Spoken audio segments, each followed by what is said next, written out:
Welcome, everyone. I'm Yvonne Schwab, ACG Silicon Valley CEO. Thank you for joining us today for the ACGSV M&A Circle. Our event today is titled From C-Suite to Board, Value Creation and Capture Throughout the M&A Process. This will be part one of a two-part series. If you are new to ACGSV, we are the leading business-to-business networking organization in Silicon Valley, providing connections, thought leadership, and enabling personal and organizational growth. With 8 different circles focused on different industries and interests, ACGSV offers an array of networking opportunities. With over 14,000 members in 59 chapters across the world, ACG provides local connections with a global reach. We are super excited to start offering face-to-face events again. Next Wednesday, May 18th, we will have our first live panel discussion this year. Join us for some in-person networking with like-minded folks from our ACG community and hear our experts dig deep into what they believe the impacts of AI on society are. Register today, you do not want to miss this event, and we'd love to see you face-to-face. Then on May 26th, our partner Invest in Bavaria is hosting the Young Executive Circle, incorporated into their annual MyFest. This year, they will be covering the supply chain. Oh, and I forgot, we have our next e-lunch next Wednesday as well, with all the ACG California chapters. That's on 5/25. We invite you to visit our website on acgsv.org for a full calendar of what we have in store for you. Now, for today's event, I'd like to thank our M&A Circle sponsors, RSM and Reed Smith. Without their continued support, we couldn't do what we do, so thank you. And before we get started, we'd like you to help us out by answering the questions posted on your screen, so we can understand our audience better today. So you should all see a poll. Yvonne, can you try to start the poll from your end? Sure. Okay, do you see it now? Yes, if you just hit the poll button at the bottom of the screen, it all pops up here. I did, but you're a co-host, so you don't get it. Okay. Members of the audience, are you all seeing the poll? Okay, good.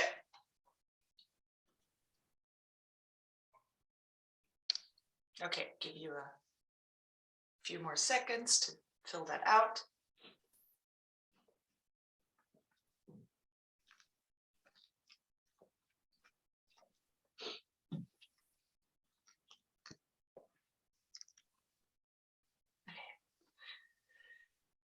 Thank you so much for doing this. We're almost there.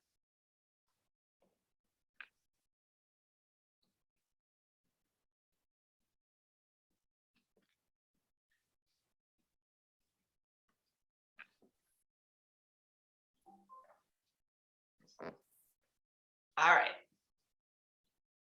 Do we have everyone?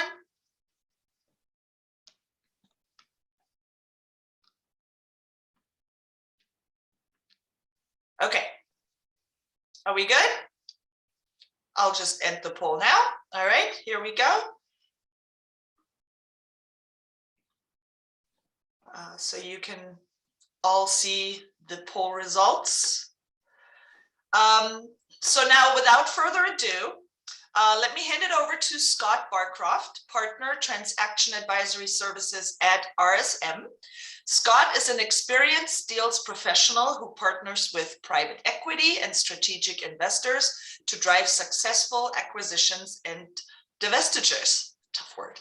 He brings a unique perspective with 15 years of experience across audit and financial operational diligence, as well as having worked with a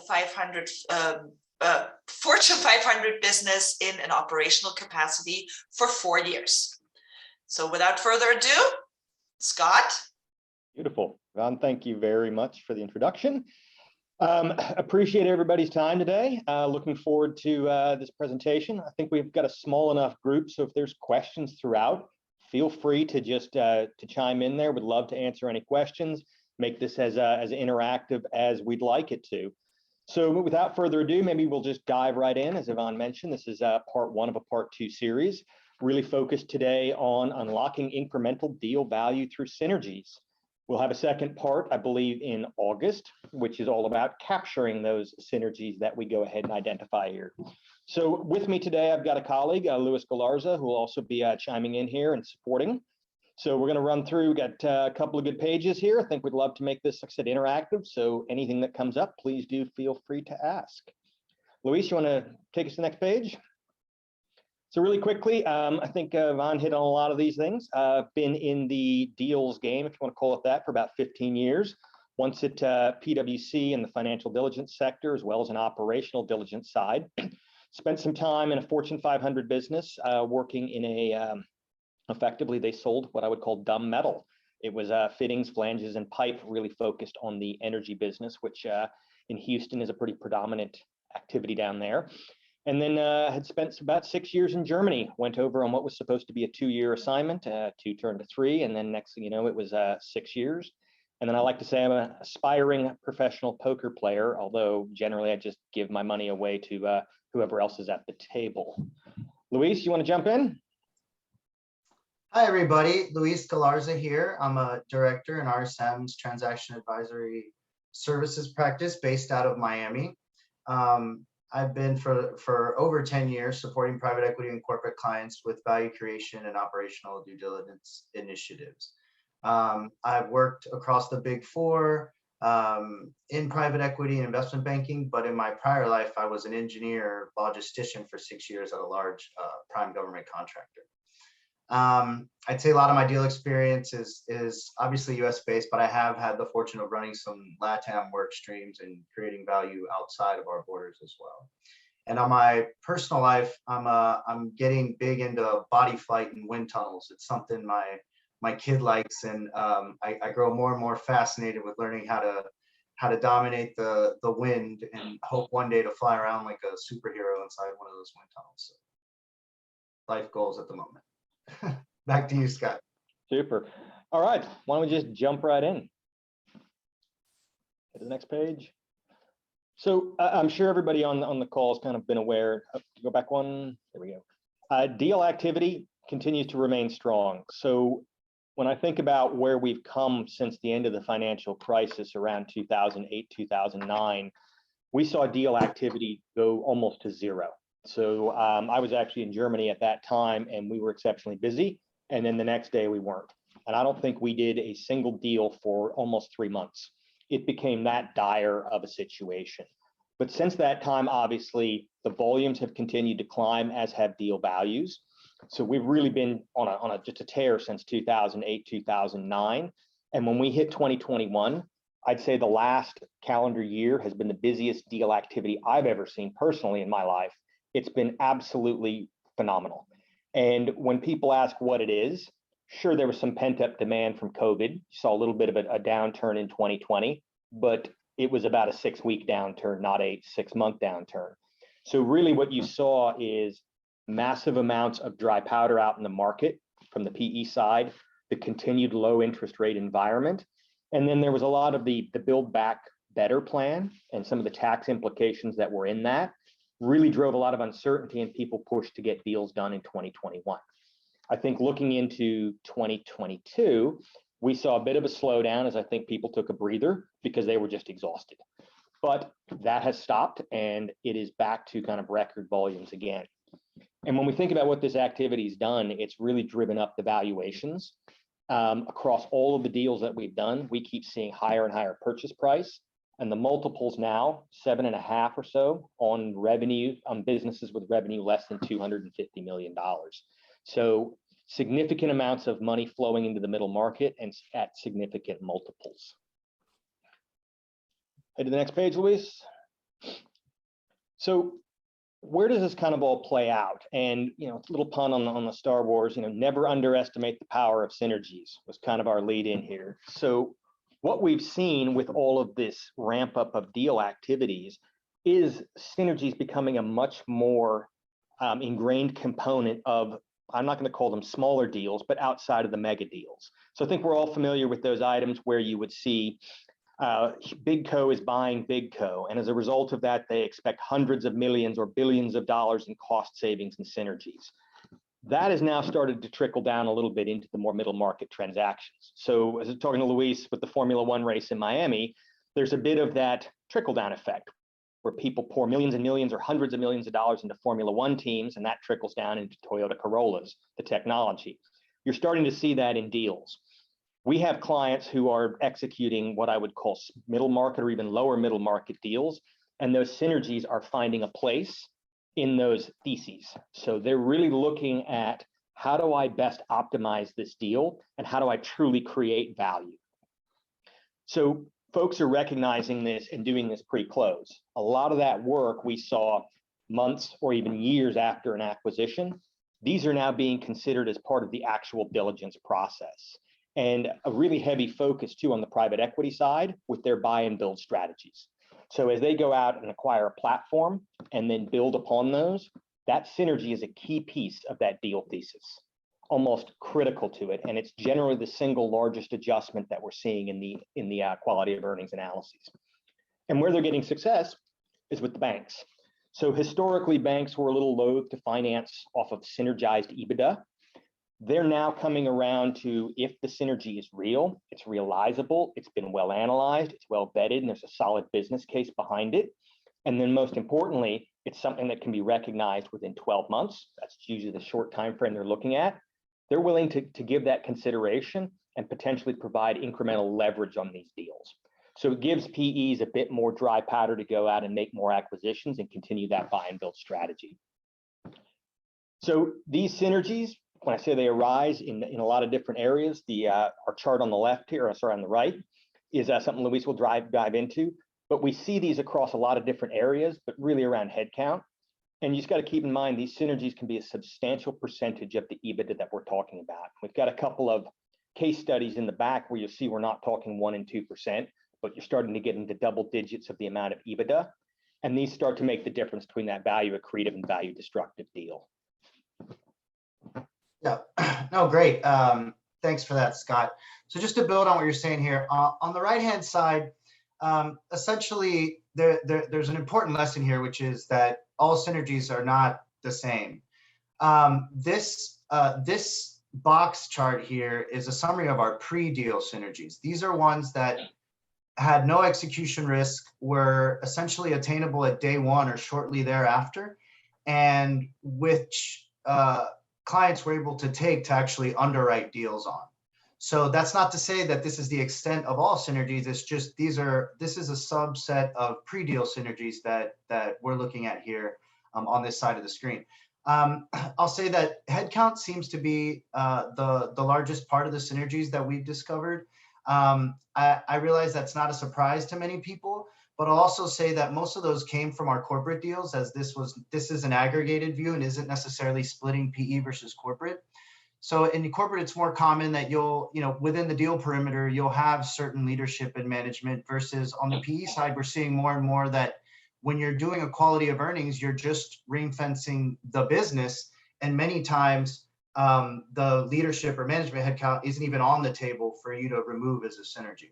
So, those are trends that we're going to be looking at into the future are going to be, corporate versus PE, and how the headcount synergy is bifurcated between leadership and management or actual core operations. So that's just a little bit of background on what's in that headcount bucket. The rest of the synergies you'd expect, right? Vendor consolidation from either duplicate vendors or just rationalizing them to what's right size for a business. Price increases are helpful on the revenue side, which we'll talk more about later on. Information technology, the numbers are low, and there's a reason for that. In most cases, you'll see either a very large IT synergy, or you might even see smaller dis-synergies on some deals, just because technology, depending on the scale of the two businesses coming together and which systems survive versus others, may not always be an immediate synergy, but certainly can be one on which transformation can be built for the future and definitely post-close. And then the last one is always facilities consolidation. And there's a lot of creative, there's a lot of creative things happening in the marketplace right now where, for example, there are certain firms like Ascension, for example, that purchase real estate during deals and are able to do like lease buybacks and things like that, that can ultimately make your balance sheet a little bit lighter when you're closing a deal, and can also change your EBITDA figures and the way you treat your lease accounting. So a lot of creative different synergies we're seeing out in the workplace right now. And then, it's interesting you mentioned the REIT. I'm actually working a transaction right now, and that's exactly what our client is doing. They're acquiring the operating assets, and part of their synergy plan and their synergy thesis is to immediately offload all of the real property and real estate, and they partner with a REIT. And so it's a simultaneous transaction to acquire the whole assets, and 10 seconds later to divest all of the real property. So they're seeing that as a synergy in an operating capacity. Yes, they're calling them double closes, just like we're used to with in the residential market. And it's I'm not saying it's a fad, it's definitely a trend at the moment. Absolutely. Yep. And then this last piece here is just a quote from strategybusiness.com, but the only 34% of deal makers prioritize value creation, 67% said it would be a top priority if they were to do another deal. Again, I just think it speaks to the value creation mindset spreading earlier and earlier down the M&A life cycle. Couldn't agree more, Luis. I mean, I think that ties right back into the first point that I've made is we see these synergies in more and more deals, almost to the point where they're becoming just a necessary component of a deal, particularly in a buy and build strategy. Yeah. So I guess just kind of thinking through here, pivoting into the audience here, and the synergy mindset for the C-suite. Having senior level involvement at C-suite and board level is really critical for synergy success. That's the only way to kind of summarize this. And just if I read the banner, the sub banner, greater value creation is generated by defining clear synergy initiatives during diligence that create the most impact while reducing business fragility and risk. Oh, and Scott, I just wanted to hop in here to speak about the results of the poll real quick. We do have a couple C-suite on the phone.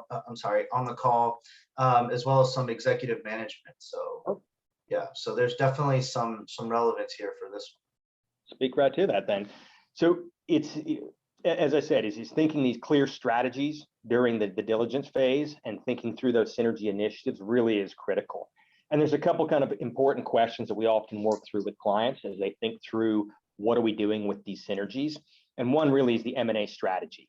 So are we looking at the best targets? Are they complementary to the business? How does this fit into our overarching structure? And where is this going to sit once this is all put together? And how does it get put together? So really thinking through that helps identify value accretive targets. And then just saying targets, it's what's that target operating model? What are we going to do once we've acquired business A, put business B into business A, put business C into business A, and continue this trend of this buy and build, or even just buy and build once? How do we think about what functions should be centralized, what's maintained at segment regional levels? There are so many different intricacies and interdependencies that often go into some of these synergies that it's not just a numbers game. There's numbers to consider, there's interdependencies, there are risks, oftentimes cultural risks that people downplay, but putting two businesses together often is a very, very challenging piece. And that's as you get into the last kind of important question is thinking about separation or integration risk. When we put these together, what are all the factors that need to be done to truly execute on these synergies? And in the second part, we'll get a little bit more into that. But one of the biggest pitfalls that often happens here is you go through this. We've identified the right strategy. We've thought through a great target operating model. It all gets laid out. Everything is put together. The numbers are quantified. And then that's the end of the story. Some folks will actually go through this effort and not actually go put these in the bag. And I think you do yourself a bit of a disservice with the energy that's been put into there when you can really create incremental value for your shareholders by actually planning and executing on these synergies. And it really helps to build, as it says, a strong growth story. And Luis, I think this is where you want to kind of pick up and kind of walk us through some of the aspects of how do we achieve that growth. Sure. So before we get into the growth story, right? Just to piggyback on what Scott was saying, right? There are three main reasons why mergers fail. They're either poor diligence, poor post-close execution, or just outright getting the culture and people piece wrong. I mean, there's plenty more, but they can all somehow be categorized into those places. So it's important to ask those questions on the left as early on as possible, and then get to know the inner workings of the company as early as you can, so that surprises do not kill your deal later on, or worse, you consummate the deal and then you're left with something really nice to deal with on the back end. And Luis, sorry, I could jump back in there real quick. You hit on one, culture. That is probably one of the most difficult things to get right in these synergy analyses. And it's really thinking through and not getting too aggressive on the synergies, but really getting that right balance of what creates value, what is sustainable, and what's not going to wreck your acquisition. Seen a few cases where folks get in there and they get wildly aggressive, and at the end of the day, they've hollowed out the business they bought, and that just leads to a downward spiral. Yep, totally agreed.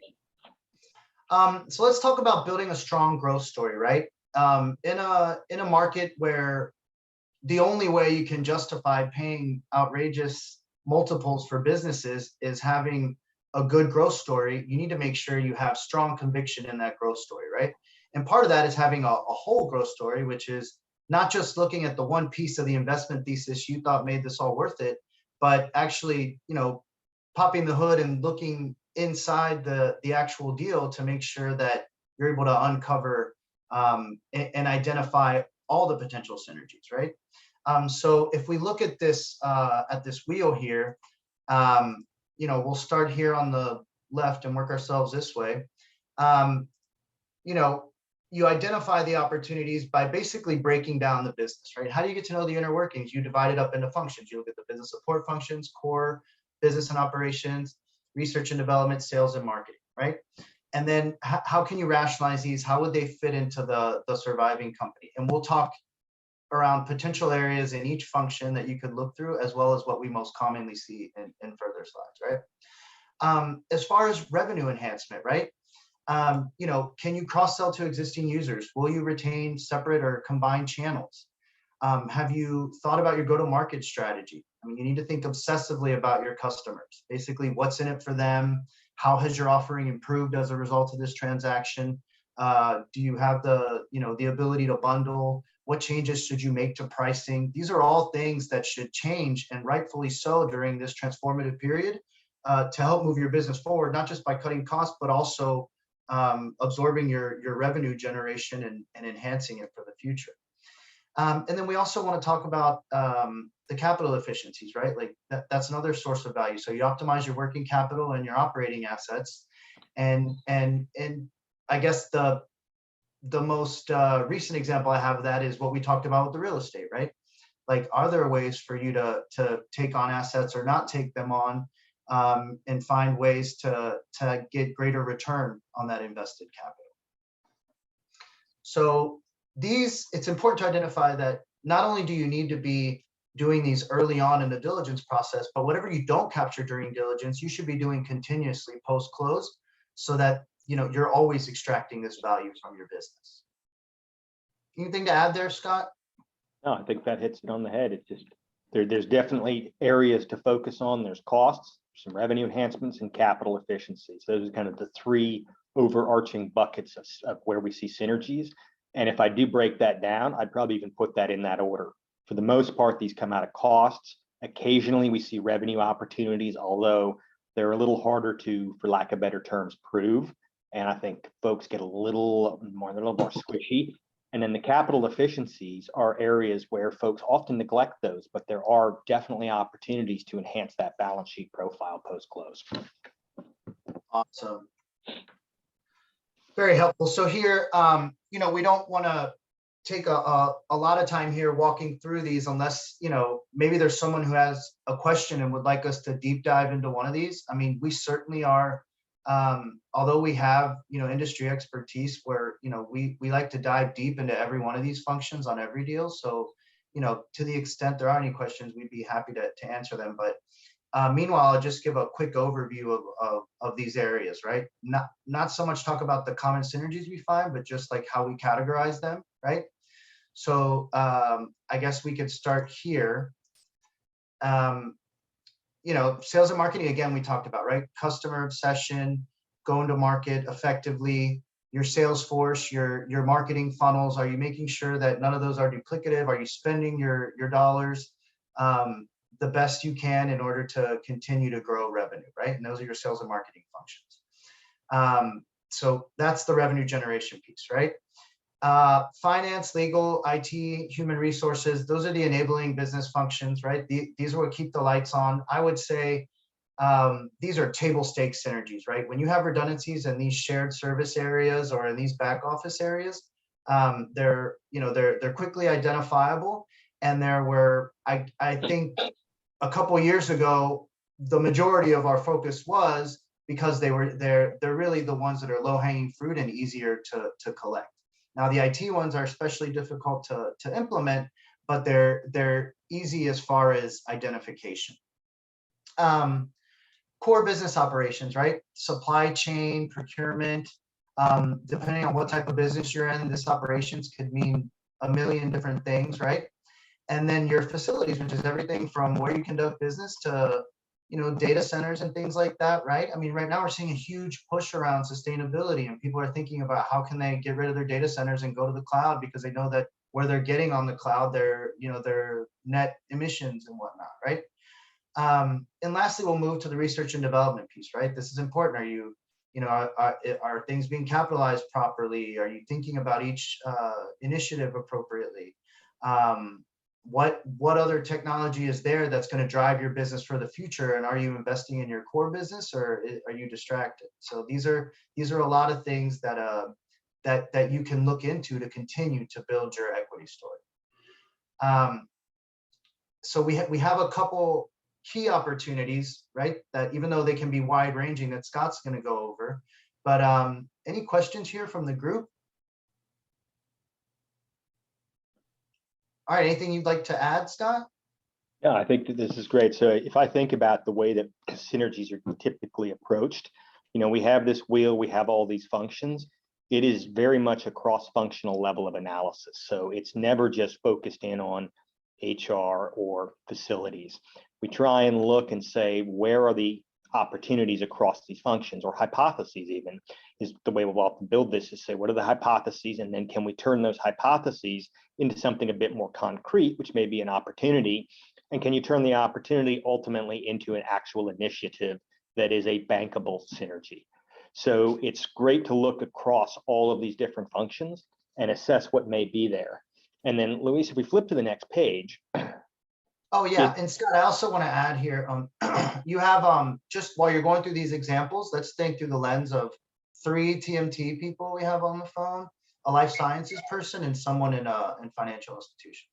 Absolutely. And so I think when we get to this page, these are some of those key opportunities that can be pretty wide ranging. And if you think about a function, there may be some of these cost opportunities that go across all of the different functions. So as we kind of just run through a couple of these, Lewis alluded to a few of these. On the revenue side, are there product overlaps? Are there abilities to sell more materials by putting these businesses together, or more services, or whatever our businesses are? Those can be somewhat challenging to analyze, but there's certainly available opportunities there. And then another common one we see is customer rationalization. So business A may have all of their customers at a 40% margin. Business B has them at 30. But are there ways to either bring that rationalization up and or shed underperforming customers and clients? So we do see that analysis from time to time. And then, as you'll see, the predominant number of synergies here really is around the cost sides. And so I'll hit on a couple of these that are probably more relevant for this group. If I think about this, procurement is both indirect and direct. Oftentimes, when we think about procurement, we're thinking of manufacturing businesses or distribution or those that are heavy inventory, but there are indirect synergies that exist. If you go back through, and we've done things as granular as office supplies and found real money there. If you think about IT, often plays into indirect procurement where you have software vendors or other IT vendors that need to be addressed. Rental facilities, there's other things that go in there. We've looked at travel. Are there discounts to be had by combining two different programs around spend with airlines? So it's not just heavy inventory or items that we're going to manufacture. As we kind of jump down the sales structure, that's one that always raises eyebrows because we think if we cut our sales force, do we actually reduce our ability to sell? That's a great complex analysis that often gives you some excellent insights into your own business as well, where you go in and effectively do a sales force effectiveness analysis. Is so-and-so better at selling? What is the optimal number of customers to serve? What's the best geographic territory? Thinking through what is sometimes the best opportunities to enhance the sales commission structures. So we've even looked at businesses, sometimes it's very rudimentary, where the commissions were being paid out on sales and they were being paid out basically instantaneously. So salesmen were very incentivized to push anything out the door and never collect a dime. The business that was acquiring them had a you get paid when we get paid, and it's on gross profit. So basically pushing them to say, sell the most profitable products and collect them. And what that did had a dual effect of actually also driving down the DSO. So it greatly enhanced the cash flow position of the company and truly incentivized the salespeople. So interesting analysis you get out of there. Sometimes facility consolidation comes into play. That could be as simple as, if you're talking about media companies or technology, we put two offices together. If you're talking heavy manufacturing, it becomes obviously a much more complex analysis. So there's just a couple of different ways to think about these cost opportunities, and that can spread across all of those functions that Luis went through. And so, Luis, I think you had a couple ideas on duplicative management and G&A in here. Sure, yeah. So if you look at duplicative management, G&A, and then benefits harmonization, those three on the right-hand side, those are related to duplicative resources in different categories, and they speak to some of those low-hanging fruit around the general and administrative piece that I spoke about earlier. This is really not an exercise of like benchmarking or seeing how many HR people should support a business, right? I think those, like the mega deals or the larger deals, have those exercises and they're useful, but in the lower middle market, sometimes it's better to just put on a right size mentality, right? Understand who can wear what different hats, what levels of seniority they're at, and how you can continue to run a business thoughtfully. So it requires some entrepreneurial thought, the smaller and more intimate the businesses are and how they're ran, right?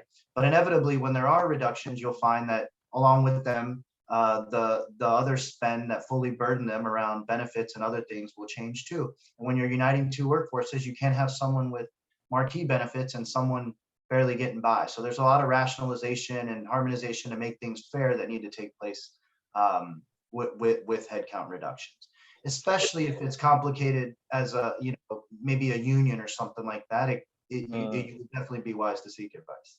Scott. Yeah, makes sense. Okay. Scott, I have a question. Oh, absolutely, Virginia. So how often do you actually engage the target in this planning, or is this just kind of an acquirer's assessment and you're just coming in? But how frequently is this, because these are tough decisions. So how frequently is this in collaboration with the target itself? I have a ton of thoughts on that. Scott, I'll let you kick it off because I think you'd be best to answer this, and then I'll definitely share my thoughts as well. It kind of depends is the best answer. Yeah. So in a friendly acquisition, we've worked through deals where buyer and seller clearly want to come together, and they've actually sat there and collaborated, and I'll use the headcount analysis. We did a recent financial services deal, and they wanted to put these two businesses together, and they collectively, the C-suite, went through their own rosters and effectively each picked the players they were going to take for their team. Mm-hmm. So that's one of those more unique situations where both buyer and seller agreed to headcount reductions in each of their organizations to come to that kind of right-sized answer. generally you're working with the buyer and they're going through and making some of those difficult decisions, usually without the seller. So I'd say that's the exception rather than the rule to those types of situations. Yeah, and I think the way I think about it, echoing Scott said, right? I mean, there are these friendly scenarios where the collaboration is unreal. I mean, where sometimes it almost seems like you're advising both sides, right? And it happens, right? Especially when you find a seller that's less, that's done this less times or is less sophisticated just because of the size of their business. So they'd appreciate the help, right? Right. But there have also been, I guess in the majority of scenarios, the thought is you want to really work on behalf of the buyer to simply ask the seller what it is that each person does. So that's what I'm talking about, getting in the inner workings and knowing the company, right? And then broadly, when you start thinking about headcount reductions or redundancies, there are some that'll be apparent immediately, and you can mark those as early on as a diligence and say, hey, these are day one synergies, right? And then you calculate the associated severance, things like that, right? And there are the less obvious ones where you say, hey, there are 5 people in the same category. We're not going to need all of them, but we don't know exactly what they do. So those are more like day 30 because you need the post-close period to figure out what they do. And then you have the those that are, more dependent. This is mostly to non-exempt employees, right? Where they kind of performing the same task, but you have volumes of these folks where there may be redundant skills, but you require some sort of time studies or like, performance information and things like that, right? But yeah, so generally we try to put it in, these are immediate redundancies, these may be, and these are something that we could look into as needed later down the road. In Virginia, coming back, there's a couple of case studies and examples we have here in a page or so, and I think we can come back and touch on some of those. Because I don't think there's any secret when a company's being bought. I think they do expect some level of synergies, and headcount is often the most challenging one. I don't think there's usually any pushback to say we're going to combine IT systems, but when job losses are entailed, you do sometimes, emotions run high, and you do have to kind of manage that process. Right. Correct, and it happens all the time. Right. And then you don't want to go be too aggressive and then impact the value you can deliver later on and realize you've made some tough decisions up front that could impact value in the investment later on. 100%. Always err on the side of not making the headcount for that same reason. What are you going to do? You're going to constrain your own growth if you slim down too much. You're draining your own brain essentially. And that goes right back to the cultural implications we'd mentioned previously. It's when you start to, and especially if those synergies impact the seller organization far greater than the buyer, it kind of indicates there's a cultural change, and sometimes you hollow out an organization very quickly. Thank you. 100%. Yeah, and then just the other two I wanted to touch on, because it seems like now we're actually, we might need to accelerate the pace. But yeah, yeah, looking at I just don't think that anyone should ever underestimate looking at information technology, cyber, and data. And I know that they sometimes result in dyssynergies, but it's amazing because you'll uncover technical debt like you wouldn't believe. People with systems that are outdated, that required some sort of update, that, hey, as part of this transformation window, you might as well take advantage and go ahead and make that refresh, right? But you can hold the seller accountable for that neglect, right? And take that some of that out of the purchase price, right? The fact that there was no capital investments. And then cybersecurity and data privacy. I mean, I cannot express how important that is. This needs to be front and center everywhere. I think for the amount of risk it covers, getting diligence in these areas is not as expensive as it could be. And the consequences of not getting it are far worse. The other thing is that there are now solutions that do give you economies of scale, especially those that involve like AI and things like that. I mean, I've seen software companies that are $5 million top line that are on some really awesome AI cyber program, and and it just grows with them as they get more volumes. So there's a lot of sophisticated technology that goes really far down market that everyone should be getting used to, because if you haven't seen it in your personal life and you haven't seen the headlines, middle market is not immune to this type of risk. Are we good, Scott? I think we do have to pick it up a little bit. Okay. So case study. All right. Couple of case studies. So what we've done here, and I'll speed up the pace. I think I'm the one dragging a little. Is we've got 3 in here, two success stories, and one what I called failure to launch, which I think might be one of the ones that's a little more interesting and hit on some of the other questions that we came up with. So just to kind of give you a sense of what these synergies deliver is, and I'll just jump to the shapes over here effectively. Looking at our client was in the auto auction business, and they were basically buying a similar business, 23 sites around the US, and they focused on a number of different synergies, headcount, non-headcount. And they were looking at $250 million business, and they found almost $15 million of synergies. So took EBITDA up by 21% roughly. So a really significant amount of dollars that came out of here. And what we did is we worked with them kind of end to end. They had a few initial hypotheses. And as I alluded to before, we took the hypotheses to opportunities, took the opportunities to a bankable initiative. And that ranged from headcount. So they looked at certain, let's call them C-suite and executive level positions that everybody agreed was duplicative. And this was actually a friendly merger. So the two sides worked together very closely to kind of identify what would come out. And then there were a couple other items in here around benefit rationalization. So the acquiring company actually had a better benefit plan at a lower cost. So helped to push that through. And then IT consolidation, or sorry, insurance consolidation.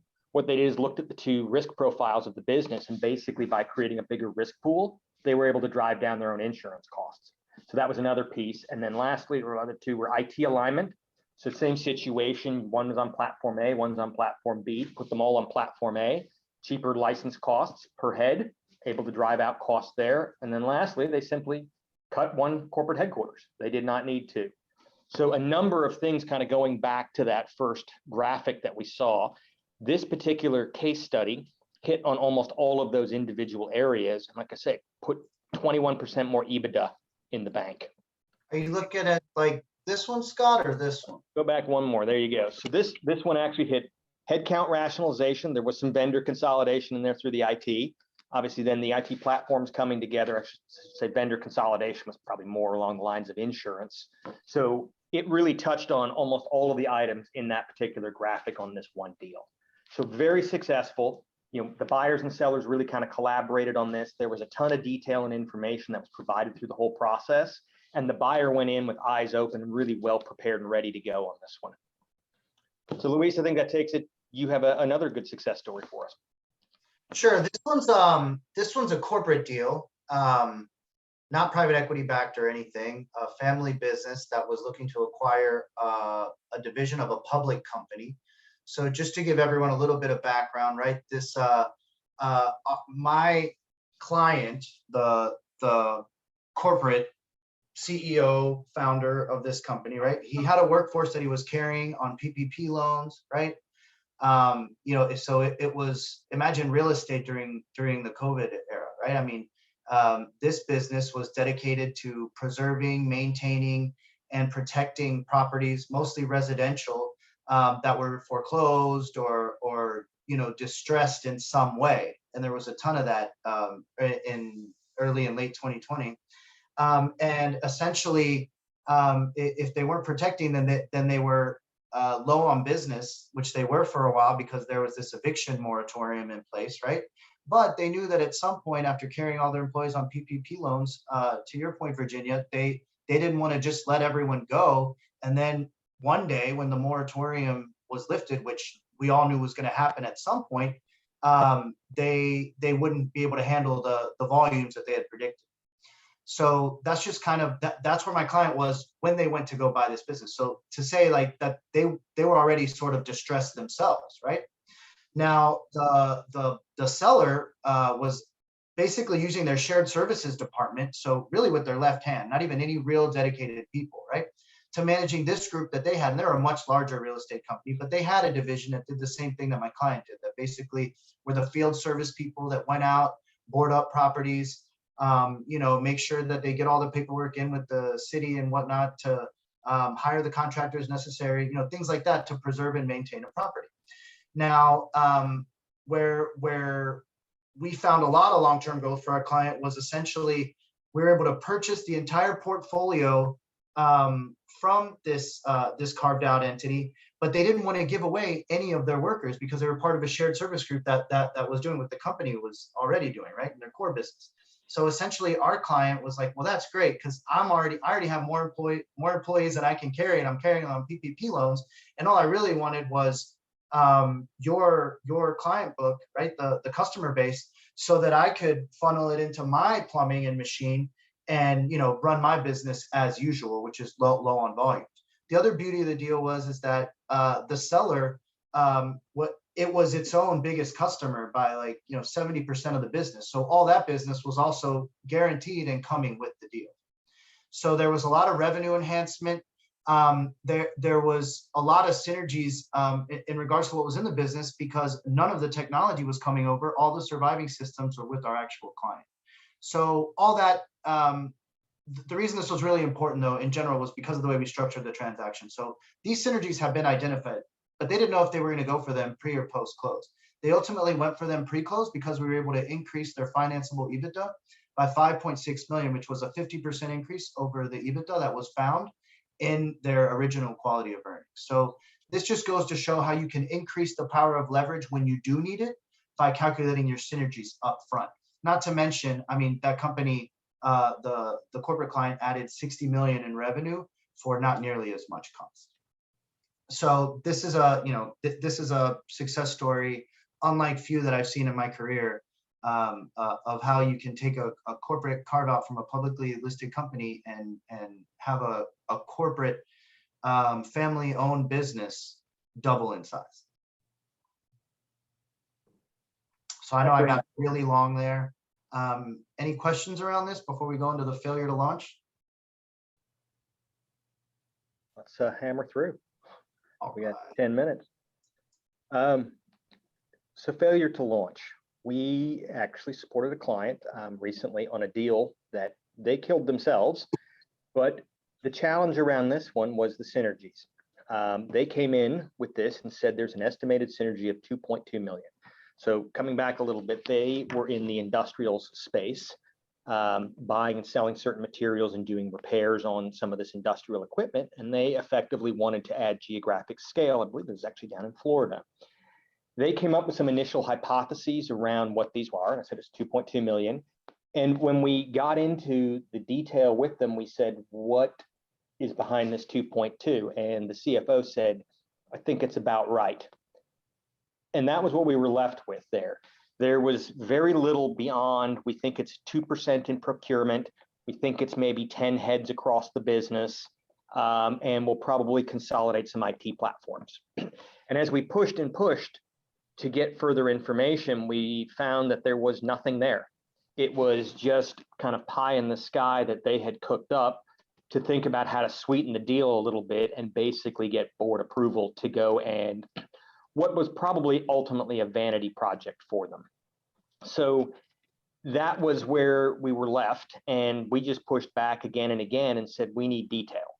And part of the work that goes into these synergies is well beyond your typical financial diligence. So where they're looking at the balance sheet, the P&L, the cash flow statements, synergy analysis will go deeper. It gets operational data. We want to see SKU level information if we're talking about procurement synergies.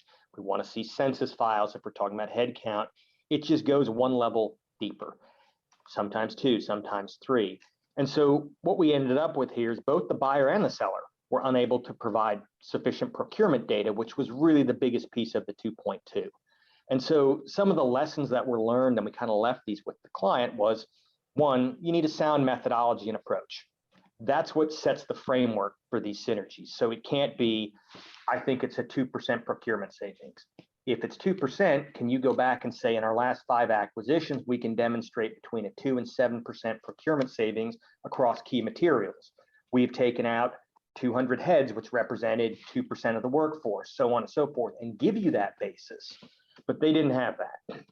And then the danger when some leaders try to apply benchmarks thinking like, well, there's no way I'm buying this business and not getting 1% out of it, just make it happen. But if you don't have an actual plan, that can be a lot harder to pull out of thin air than you think.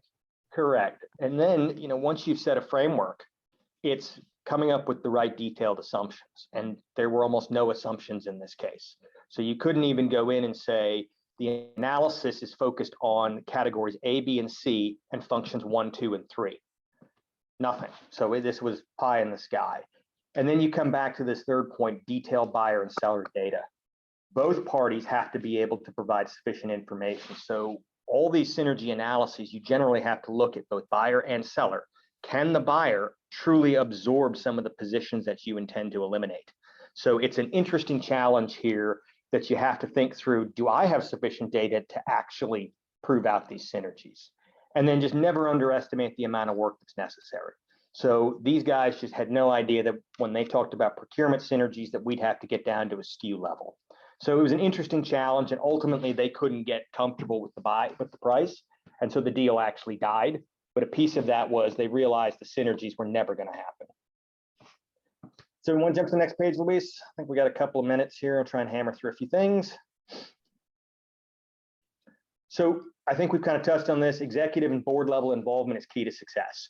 So as we kind of think through this, we've got a prioritization matrix here. The idea is to go through, classify these initiatives, prioritize, and make sure that we're focused on the highest impact, lowest effort items.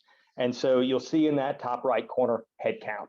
And it kind of ties back to the number one synergy we see is headcount.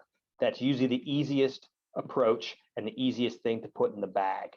As we kind of think through that, ERP, CRM integrations, Luis touched on that. Usually a high impact, you get a lot more visibility, you can cut some costs, but it's high effort. So you kind of want to think through what is the key to success there.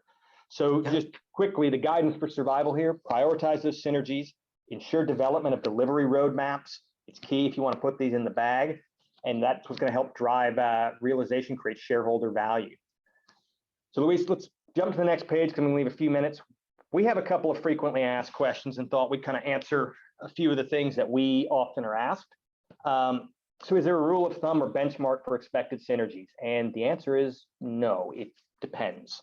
So depending on your business, headcount could be a 1% reduction in headcount. It could be a 20% reduction in headcount. If you're looking at procurement synergies, it could be 1%, but if you're buying an awful lot, it could be millions of dollars. So there's never really a benchmark to say it's going to save us 2%, 5%, 10%, or even within those different synergies, it could vary absolutely tremendously.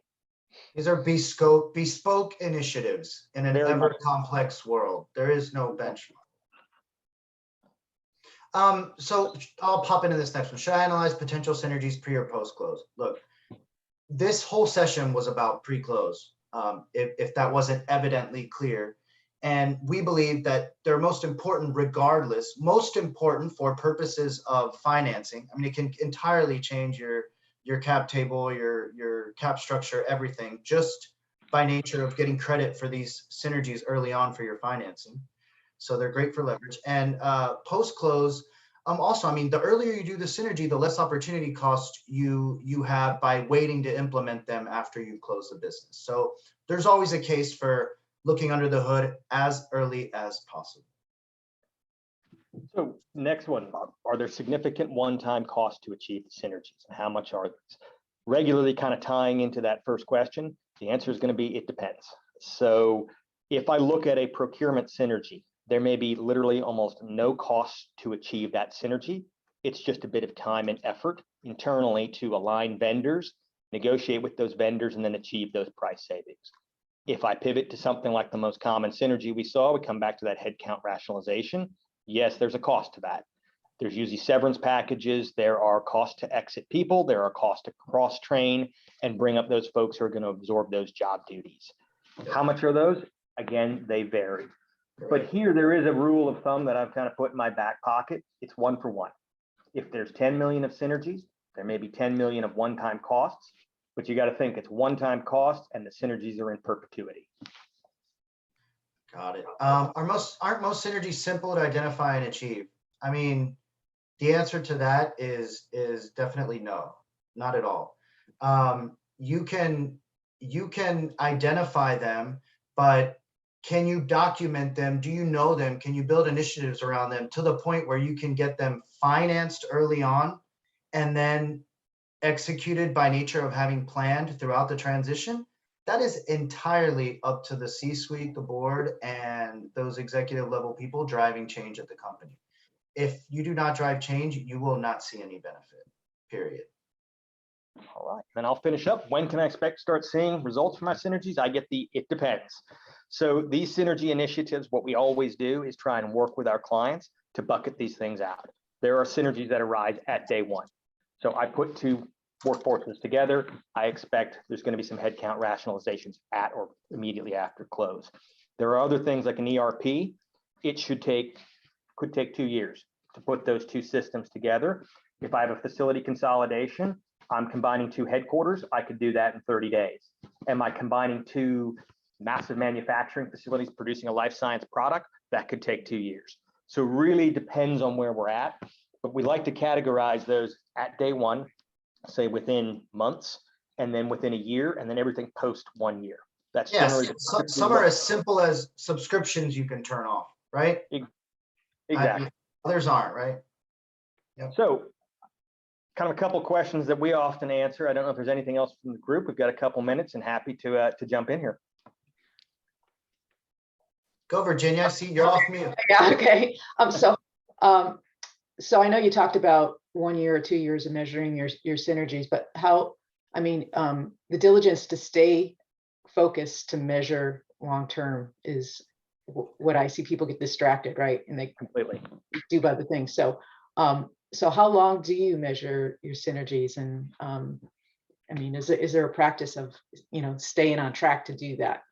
It's ultimately to the point when you've either captured what you targeted, or honestly, a lot of people, exactly as you said, it just kind of fizzles out. They get the easy ones in the bag, they track for a few more months, and then the discipline fades away.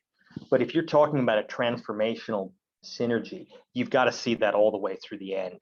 And I think the second part of the series, one of my colleagues, Joe, will touch on a lot of that. There are tools and techniques really to track these through. There's some automated platforms that really help that. And it's a lot of this is setting that initial baseline, understanding what that synergy is, what those milestones are, and what activities need to happen over the course of weeks and months, and sometimes years, to really put those in the bag, and just staying on top of these.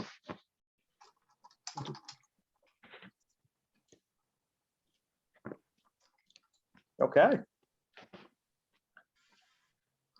Anybody else?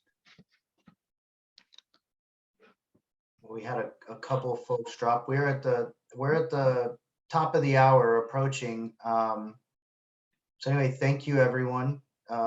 Virginia, especially for your participation. On point. And yeah, happy to hand it over to Yvonne. Appreciate everyone's time today. Thank you so much, Scott and Luis. Appreciate you taking the time to educate us today. Thank you to everyone who attended the session. The recording will be made available by tomorrow latest. And come and join us for another event. And as Scott said earlier, or I might have, the second part of this is going to be an in-person event. So we hope to see you all there, and enjoy the rest of your day. Thank you Thanks, much. everybody. Bye.